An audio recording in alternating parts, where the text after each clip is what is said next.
Allow me, first of all, to express our gratitude to all of you, for creating time out of your busy schedules to come and join us at the Connected Africa Summit 2024. Ladies and gentlemen, this is an opportunity and a platform for us as Africa to think together in view of what is happening in our operational environment so that we can come up with a tech roadmap that can guide our digital transformation moving forward. We are today operating in an environment where factors in play keep on evolving. Dynamism in the operational environment is faster than the rate of technological innovation. Over and above that, there are salient challenges that we need to address moving forward. So through this platform, we need to come up with very clear strategies for overcoming those challenges as Africa, working together in tandem moving forward. We have got several emerging issues in the technological space. Just to mention but a few, we are grappling with the issue of artificial intelligence, and we need to discuss whether or not we need to regulate AI or we let AI regulate itself. We have got issues to do with Internet of Things, big data. We have challenges in the space of cyber security. All these require thought leadership. We therefore, in response to the same, need to think of what we need to do from a policy, legal, and regulatory perspective, moving together as Africa so that we can position ourselves effectively or strategically in the tech operational environment.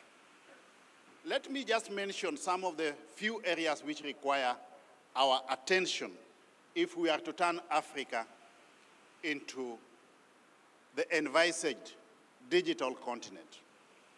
One is digital public infrastructure. Today, as we speak, quite substantial proportions of the African continent is not yet enabled by way of reliable, affordable, and stable internet. We need to think of how to enhance the level of our fiber connectivity. Here in Kenya, we have embarked on a process of rolling out 100,000 kilometers of fiber optic cable to all those parts of the country that hitherto had not yet been connected. We need to move together in this space, while also thinking of how our efforts within the fiber rollout space can be interlinked with what is happening in our neighboring countries and the rest of Africa for that matter, so that we also don't run the risk of an expensive duplication of effort in the rollout of fiber. This effort, granted, will be augmented by the private sector. That's why in this summit and in everything that we are doing as African governments, we rely on the integral contributing component of the private sector to facilitate our digital superhighways. Here in Kenya, we envisage that, or our proposition is that as government, we are only going to do 52% of what we need to do and leave the rest of 48% to the private sector.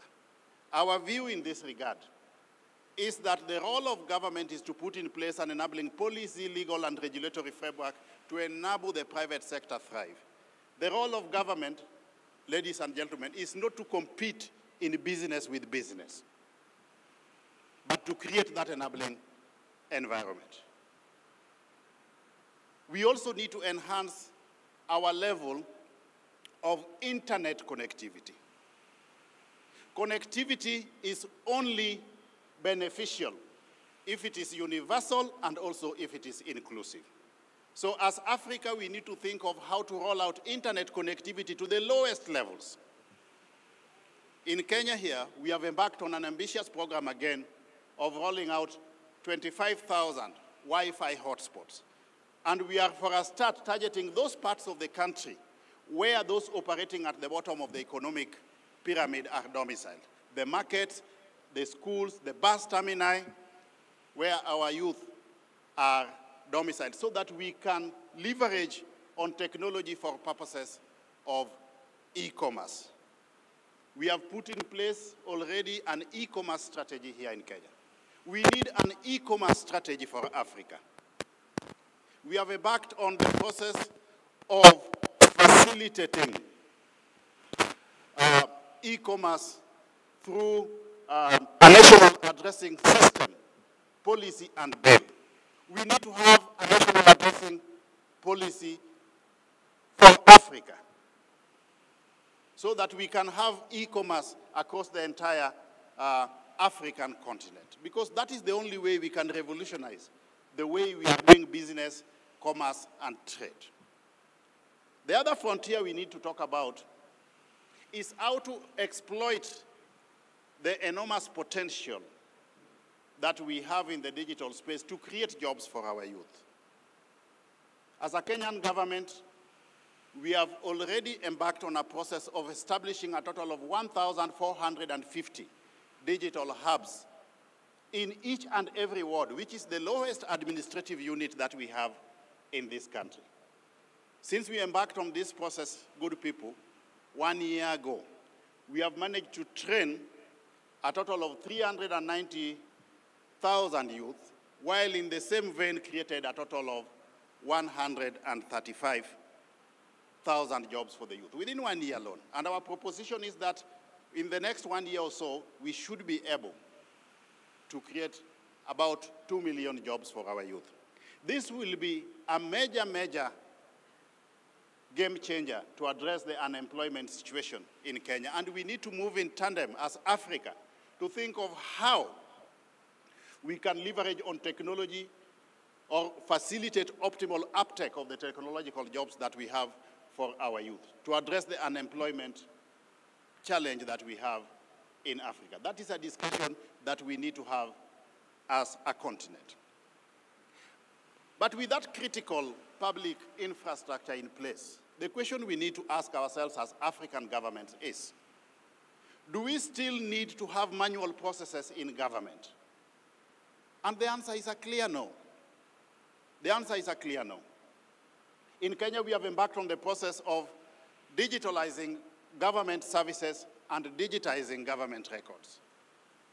We envisage that all operations in government should be paperless to facilitate efficiency and effectiveness in service delivery to the people. Again, we need a continental approach. Here in Kenya, we have managed already to digitalize fully 16,892 services, which are today available on our eCitizen platform. How do we move together as an African continent in the space of digitalization? Because we have no option. We must digitalize everything in Africa to re-engineer our processes so that we have efficiency and effectiveness in service delivery. Let me just give you an example to elucidate or to explain the benefit of digitalization. At the point when we embarked on this process here in Kenya, we used to collect on average about 60 million shillings per day. Through digitalization, today we are collecting up to 1 billion shillings on a given day. The revenue sources still remained more or less the same, but we have just sealed the revenue leakages and brought on board also more people into the income bracket. That is a discussion that we need to have as Africa. How do we enhance our level of digitalization to facilitate efficiency and effectiveness in service delivery to the African people? How do we take advantage of digitalization to enhance the level of our own domestic revenue so that we are able to collect adequate revenue to the extent that we can utilize the same to settle our external debt and even have surplus within our countries for purposes of both recurrent and development expenditure. The other issue that we must discuss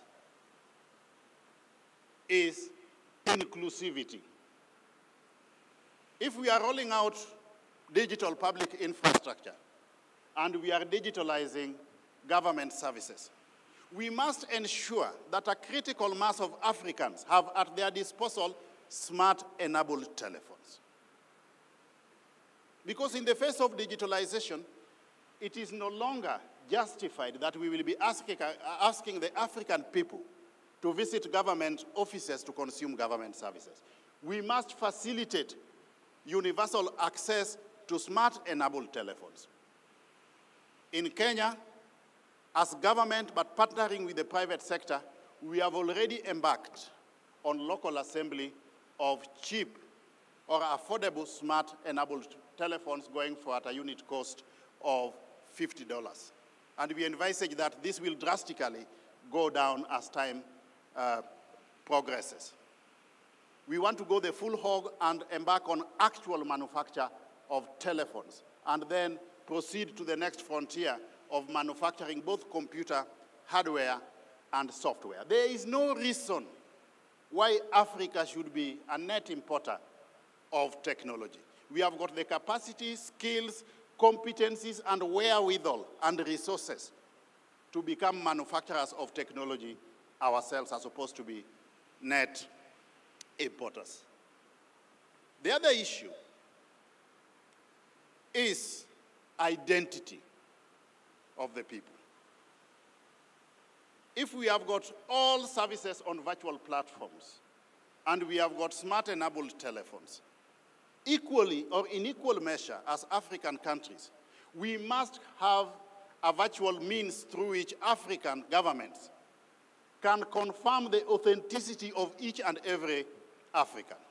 We must have a virtual mechanism through which African governments can confirm that he or she is the person he or she claims to be. And that's why we should have a very frank discussion about digital identities. Digital identities to facilitate seamless virtual transactions. And we don't need to reinvent the wheel.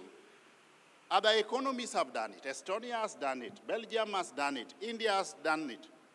Why should Africa be an exception? Why should we be an exception? Pakistan again has done it. So we need to have that discussion on digital identity. The other area is digital skilling to facilitate optimal uptake of the digital infrastructure that we are putting in place.